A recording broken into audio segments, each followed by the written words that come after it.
Hi everyone, my name is Nourhan and I'm a senior in biomedical engineering, and today I'll be presenting my engineering senior design project in which I collaborated with my lovely team of 4 up here, as well as my faculty advisors, Dr. Canizo and Dr. Smith.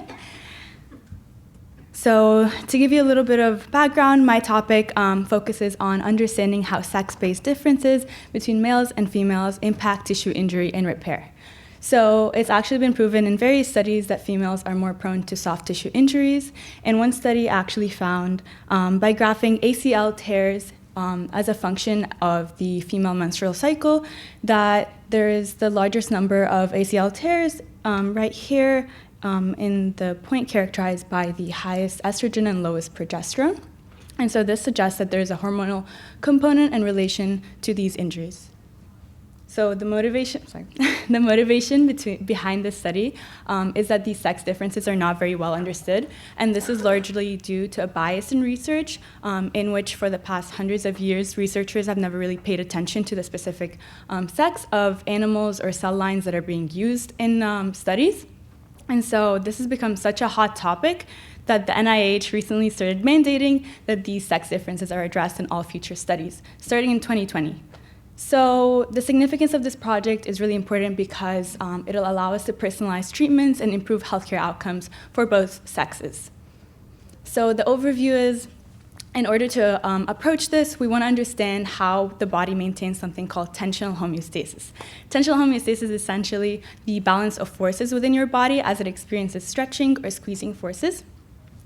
And you can think of it almost like a tug of war, but just within different forces within your body. So the disruption of this can lead to soft tissue damage and degeneration in various diseases, and so it's really important to understand how this works. We also want to look at the extracellular matrix, which is a network of proteins around the cell, and we want to understand how the ECM changes as this tensional homeostasis is happening. So in order to do this, we want to simulate these forces experienced by the body, which we will do using a novel bioreactor system. So essentially, we want to insert mice tendons in the calf into this bioreactor system, which is responsible for stretching the tendons. And we want to measure the change in the nuclear strain, which is essentially the stress that each cell's nucleus experiences. So our hypothesis is that we expect to see a significant difference between how male and female tendons respond to mechanical stress. So our methods for doing this is we took various male and female mice, harvested their calf tendons, stained it, and put it in a confocal microscope, in which we then stretched the tendons, and then we analyzed the images to understand their nuclear strain. So this is what the bioreactor actually kind of looks like. It's set up inside the confocal microscope, as you can see here, and the gripper is what's responsible for actually stretching it. And this is what it looks like as it's being stretched. So in order to collect data, we ran 7 different trials with 8 mice in order to collect all of the data that we need. And as you can see, indicated by the red, the very first few trials didn't have the best success, as we were still trying to optimize our procedure. However, towards the end, we got a lot of really good data as indicated by the green. So here you're looking at a picture of the nucleus of various cells, and as you can see, the nucleus is the inner centermost part of the cell, versus this picture in the green, which shows the cell membrane, which is the outside border of the cell. And as I flip between these two pictures, focus on this red circle right here, and you can very clearly visualize both the inside and outside parts of the cell. So this is really important because it shows very clear staining techniques, which are very, very hard to achieve. And this makes the data very clean and easy to track between different images. And this is really important for us as we try to analyze this data. And also, as a reminder, the nucleus is really important because it affects the cell's instructions or DNA, whereas the cell membrane is responsible for sensing the mechanical stretching. So to tie this back to the big picture, what are we doing here? We're really trying to understand how these cells change and go back to their equilibrium of forces, or tensional homeostasis, as we're stretching them and applying different forces on them, and also seeing how the ECM changes in that process. So here you're looking at an example of a full tendon, which has been applied from 0 to 9% strain, and you're looking at the nucleus versus cell membrane. So some metrics of success here is you can see like straight lines going through all of these images, which is indicative of the fact that we're looking at the correct cell type. And this is really unique to muscle and tendon cells, which align themselves in a specific way to create these fibers that you can see in the cartoon below. Additionally, these images are really good because they have like a sort of reference marker, as you can see by the red circles that are present in each of the images, which make it really easy to track these cells as we're comparing different images and kind of line them up. And finally, all of these images, you can see the specific single dots, which indicate every single cell and makes it really easy to track different images. So I've said tracking a lot, and why is that important? Because that's how we analyze the data. So tracking can be done using a MATLAB software that we created. And in the software, you can select specific points that you want within the cell, and the code then calculates the centroid, which is the innermost part, or the centermost part of the cell. And from finding the X and Y positions, you can calculate the deformation and nuclear strain using the following equations. So looking at these results, we were able to find the nuclear strain for both 3% and 6% for males and females. And after plotting that, we got this very significant graph. The scatter plot on the x-axis shows the tissue strain going from 0 to 3% and 0 to 6%, whereas the y-axis shows the nuclear strain that we calculated from the code. And you can see the circles indicate all the female trials, while the squares are all the male trials. And if you look at one specific trial, for example, the red one here, you can see that as we increase the tissue strain, the nuclear strain also increases, and that's to be expected as we're stretching a tissue. And then the most important part of this project can be found right here in this box, where we compared the male and female trials within the 0 to 3% strain, and we found a significance with a 95% confidence interval, whereas for the 0 to 6%, we found a significance with a 90% confidence interval, which indicates that there is a significant difference between male and female tendons response to mechanical stress. And this has a few considerations. This could indicate that females have higher repair and adaptation, but on the other hand, it could also indicate that they have an increased risk for injury and degeneration, thus further studies are required. And I'd love to thank my beautiful team who has joined me here today, as well as my PIs, Professor Smith in the back, and Dr. Canizo, as well as my Keystone advisor, Professor Cook, and my family who's hopefully watching from Houston. Thank you. Yeah.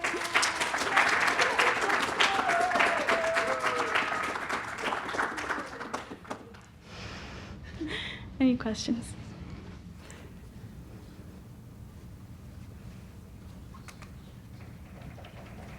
So, obviously, I guess the way you guys conducted tests on rats, which makes sense, ethical perspective. Mice, my fault. There's a difference. There is, in fact, a difference.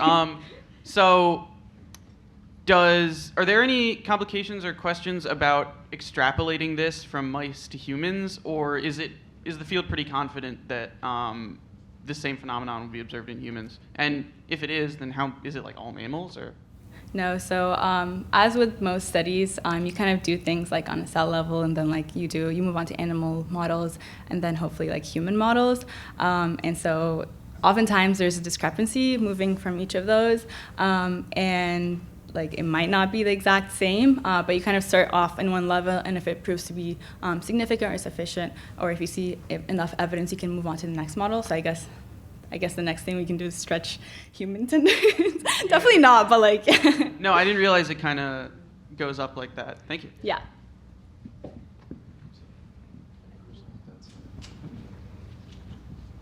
Awesome work. Very interesting presentation too. So of course, right now you are working on staining and then doing image processing to calculate these indexes, right? Correct. But if you were to cross-validate, as you said, by adding more layers to this, could you perhaps study things like single cell expression data or multi-cell expression data? Actually. Like slide 6. Oh, okay. Yes, so I didn't fully mention all of the parts of the projects that we're working on. So this project is a collaboration between Dr. Smith and Dr. Canizo. Dr. Smith's lab focuses on like the single cell level essentially and like clusters of cells, whereas Dr. Canizo focuses on the whole tissue. I personally worked on the whole tissue aspect. However, the other half of my team worked on the single cell aspect. So we also have other data from that. And if you're interested in learning more about that, you can come to our presentation on May 3rd for BME Senior Design Day. I might come by. I'm assuming on the single cell you'll be looking for things like immune response, right? Because the cells are subject to stress and they may respond with immune markers. So actually, that's not exactly what we're doing. On the single cell level, we're focusing on something called traction forces, which is essentially putting a cell on a gel with a specific stiffness and then trying to understand how the cell contracts and exerts those forces on the gel, because you can see the gel kind of deforms, and then you can image that deformation of the gel and calculate those forces. That makes a lot of sense. Thank you.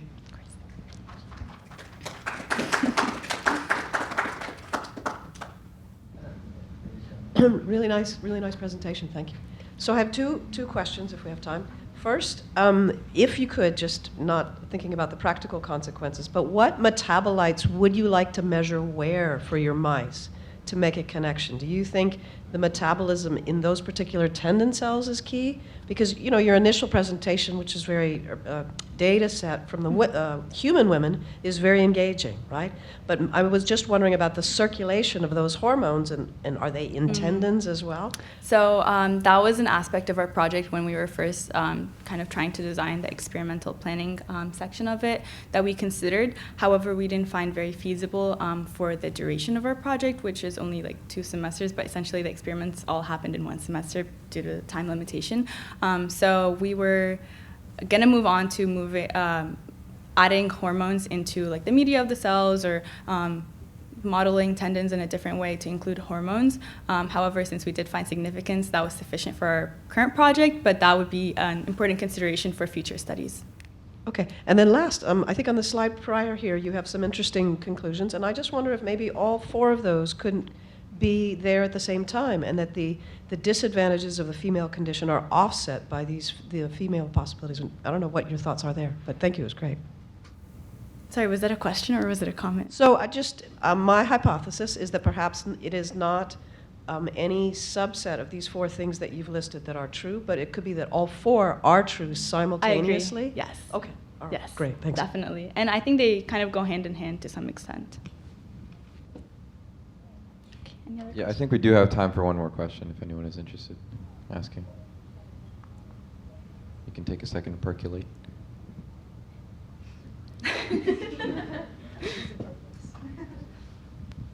Hi, Nora. Beautiful presentation, lovely data. I'm so proud of you, girl. Wow. But actually, I'm doing more of the cell-based stuff, so I can actually ask a question about this because I'm a little curious. How did you guys go about developing the staining procedure for the tissues? This is so funny. So the staining procedure was developed.